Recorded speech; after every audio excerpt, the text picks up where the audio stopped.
इसी माहौल पर हमारे साथ मौजूद है भिंड जिले के बहुत विधानसभा से मेवाराम यादव जी, जो कि वर्तमान विधायक हैं। सर, आपका बहुत बहुत स्वागत है। सर, हमारे साथ साथ जनता के भी कुछ सवाल थे आपके लिए और हम चाहते हैं कि आप उनके जवाब दें। पहला सवाल मेरा ये है, 2018 के चुनाव के बाद आपने जो अपने वादे किए थे जनता से, लोकल लोगों से, उन वादों के ऊपर, उस एजेंडे के ऊपर कितना प्रतिशत काम किया?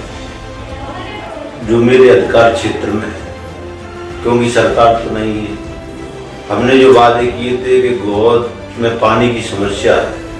मुख्यमंत्री शिवराज सिंह चौहान 2018 से जो पहले चुनाव में आए थे, उन्होंने 133 करोड़ की जलावर्धन योजना का शिलान्यास किया था। उसका हमने विधानसभा में क्वेश्चन उठाया, उसका आज तक क्रियान्वयन नहीं हो पाया है।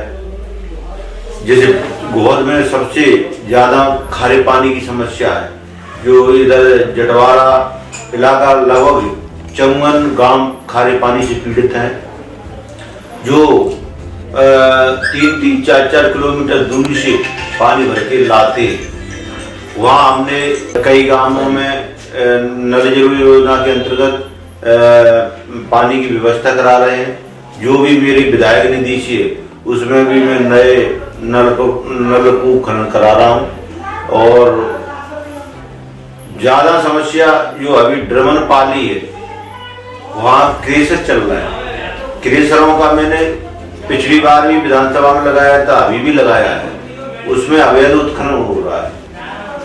उसमें गांव में लगभग 100 मीटर की दूरी पर क्रेशर लगे हुए हैं। उनसे जो ब्लास्टिंग होती है, उससे कई गांव वालों के मकान क्षतिग्रस्त हो गए हैं। उससे इतनी डस्ट उड़ती है कि वहाँ आसपास जो किसानों की खेती है, उसमें 4-4 लगभग डस्ट जम जाती है। अभी इंद्रखी गांव में शराब से 4-5 लोग खत्म हो गए थे। ऐसी हमारे गोद में अवैध रूप से शराब का कारोबार चल रहा है, सट्टा जुआ चल रहा है। इसको लेके मैंने एसपी भिंड जो मनोज सिंह थे, 30 नवंबर को लगभग 500 लोगों के साथ मिला था कि यहाँ जो सट्टा जुआ और शराब की जो बिक्री चल रही है, इंद्र की ऐसी घटना न हो, इसको लेके, लेकिन अभी तक उस पर कोई कार्रवाई नहीं हुई है। बहुत में स्वास्थ्य विभाग के अंतर्गत आने वाली स्वास्थ्य व्यवस्थाओं का क्या हाल है? 100 बिस्तर का हॉस्पिटल के लिए स्वीकृति कराई है।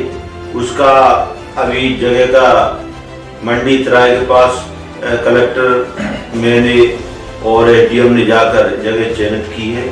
100 बिस्तरी अस्पताल की स्वीकृति मिली है, वो जल्दी से जल्दी बन जाए। एक सवाल मेरा ये है कि बहुत में झोलाछाप डॉक्टरों का जंजाल बड़े तरीके से बढ़ता जा रहा है। जिसके पास डिग्री नहीं है वो भी दुकान खोल के बैठा है, जो टीचर है वो भी दुकान खोल के बैठा है।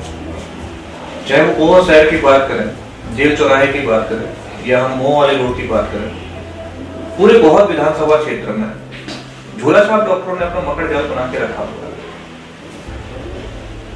विधानसभा के प्रतिनिधि होने के नाते, एक विधायक होने के नाते, आप उन झोलाछाप डॉक्टर पर क्या कार्रवाई करवाना चाहेंगे? देखिए, मैंने इस संबंध में जो स्वास्थ्य मंत्री प्रभुराम चौधरी जी, उनसे मिला था। सबसे दुर्भाग्य की बात यह है कि गोद हो या मोह हो, लगभग 25 सालों से वहाँ जो स्थानीय डॉक्टर जमे हुए, उनकी सब साठगांठ वहाँ है। वो आप इस चीज को मानते हैं कि स्थानीय जो झोलाछाप डॉक्टर वहाँ जमे हुए हैं, वो साठगांठ करके बैठे हुए हैं? यानी स्वास्थ्य विभाग में बता रहा हूँ मैं, सामुदायिक स्वास्थ्य केंद्र बहुत और मोह में जो सरकारी डॉक्टर हैं वो स्थानीय है। जब वो स्थानीय है, उसकी शिकायत मैंने की थी कि सही रूप से जो कई बार मैंने देखा कि जो महिलाएं डिलीवरी में आती है। सर, माफ कीजिए, मेरा सवाल ये है कि गोहद से लेकर मोह तक और मोह से लेकर शहर तक पूरी गोहद विधानसभा में जो झोला छाप डॉक्टर हैं जिन्हें 8वीं क्लास पास रहे हैं या 10वीं पास रहे हैं, जो पुश्तैनी रूप से अपना अधिकार समझकर एक दुकान खोलकर बैठे हुए हैं, किसी भी प्रकार का इलाज करते हैं, उनके ऊपर आप क्या कार्रवाई करोगे? नहीं, ये तो जो CMHO भिंड वीर वो बहुत इनकी जवाबदारी बनती है। एक जनप्रतिनिधि के नाते कार्रवाई नहीं कर सकते, अपन उनको अवगत करा सकते हैं। मैंने सवाल ये कि क्या कार्रवाई करवाएंगे? नहीं, कार्रवाई का उनको बोला है तो वो कार्रवाई कर सकती है। जो अपन स्थानीय सच्चाई तो जी है तो अपन अवगति तो करा सकते हैं कि भाई इनको अधिकार नहीं है। जो जिनको अधिकार है, जिनके पास डिप्लोमा है, वही लोग सही रूप से इलाज कर सकते हैं। सर, एक आखिरी सवाल मेरा ये है कि आप लोकल बहुत से हैं, जिला आता है, भिंड हो या मुरैना हो, यहाँ से बहुत फौजी निकलते हैं जो सेना में जाकर अपनी सेवाएं देते हैं, देश सेवा के लिए लड़ते हैं। तो अगर भिंड और मुरैना से इस प्रकार के फौजी निकलते हैं, कोई CRPF में है, कोई आर्मी में है, कोई पुलिस में है, तो क्या एथलेटिक्स के लिए भी हम लोग नहीं निकाल सकते? और उन एथलेटिक्स के लिए हमने क्या किया है? क्या हम खेल के लिए जो युवा आ रहा है उसको एक प्लेटफॉर्म नहीं दे सकते, एक बड़ा स्टेडियम नहीं दे सकते, क्वालिटी नहीं दे सकते, चीजें नहीं दे सकते, सामान नहीं दे सकते, या अच्छे कोच नहीं दे सकते? इसके लिए आप क्या विचार कर रहे हैं? अभी हमने गोहद में राज्य स्तरीय कबड्डी का टूर्नामेंट कराया था। ऐसी हम मांग करते रहते हैं समय समय पे कि हमारे जिले को भी एक